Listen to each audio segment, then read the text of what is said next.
Hi, welcome to 30 Ever After. My name is Iona and I'm a dating and relationship coach for young single women.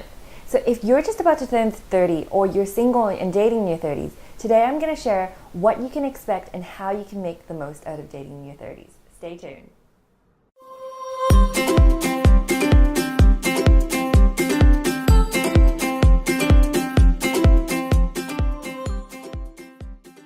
All right, let's get to it. The number one challenge I see singles face is the timeline. Let's be real, when you're in your 30s, everyone is getting engaged, getting married, and having babies, and it could feel like you're terribly behind.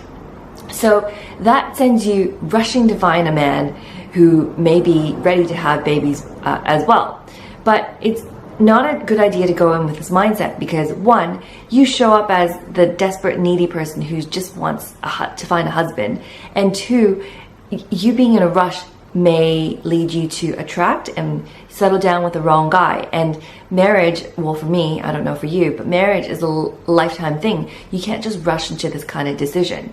So in my mindset makeover program and in my one-on-one coaching, I always emphasize that you need to tame the anxiety about your biological clock so that you can date in the present and not for what's going to happen in 6, 12, 18 months, because other people can pick up on it. And men I know, they do want to commit. Men in their 30s are ready for marriage. They just don't want to be that checkbox that someone has. Number two, the second challenge you'll find in dating in your 30s is that the dating pool is just a little bit smaller. This is because we start a different life stage in our 30s. It's when we're just getting into the first few years of our marriage, maybe having our first or second child, and so a lot of the family units are still together. It's not until you get to your late 30s, in your early 40s, where you'll see a lot of marriages break down and the single pool you'll find increases again.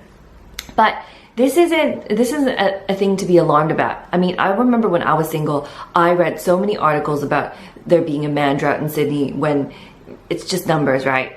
It's not a matter of quantity anyway, it's about quality. So no need to panic, even though the dating pool is a little bit smaller. And also, you'll find a lot of single guys on dating apps in their 20s and some in their early mid 30s, but mostly in the 20s. Don't be put off by it, because men in their 20s may be younger than you, but they might be at the same life stage. They might be ready for a relationship. They might be ready for marriage and kids. So you never know. I mean, you could have a guy who I call Peter Pans in their mid-30s, just never gonna settle down, never, ever, ever. And then, whereas you'll find someone in their late 20s who is ready to settle down, get married, and have kids like right now. So, I wouldn't shut anyone out. Always find out what they're looking for in a relationship. I know I have this worksheet where you can figure it out in just 3 dates. So it shouldn't take you more than 3 dates to see where a guy's headed and what his intentions are in dating. If you want this worksheet, just email me. The third challenge that you'll come across is you've already formed ideas about what relationships and dating should be like. And this is the single most common roadblock that I see singles have, is that they have this idea based on previous references that relationships aren't meant to last, they attract the wrong guy, long-term relationships aren't meant for them, they can't hold down a guy, and all these things just play up in their mind, and what it does is it keeps them attracting the same situation. So a lot of the times we stay single because we're our own roadblocks. So our past has shaped our current relationship stories of what we perceive to be reality, but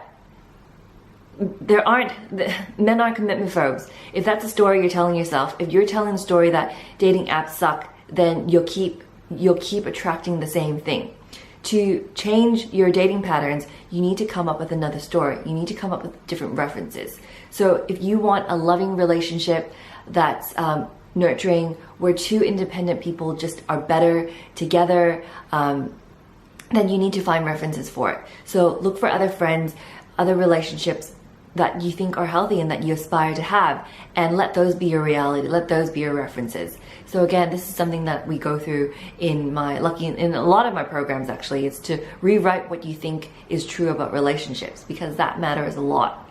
if you go into a date thinking that all men are dickheads and that you attract the wrong guys, then you'll keep attracting more of the same. Okay, so if you're in your 20s and you're watching this, great, that's fantastic, because your 20s are the best time to figure out what you really want. Often I see so many women make the mistake of thinking that they have tons of time, and so they spend time just living their own dating patterns, attracting the same kind of relationships, watching them fail again and again.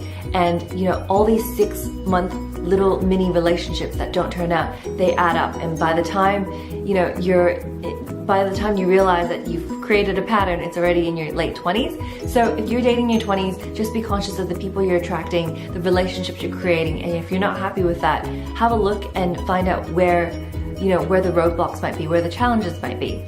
So I hope this video was helpful to you. Dating in your 30s can be really, really fun. You just need to make the most out of it. But the most important thing is to go into it with a good mindset. So I'll leave you some links. I've got a mindset makeover challenge for you. It's completely free. And if you want more videos like this, please subscribe, leave a comment, and let me know. Thanks for watching. Bye.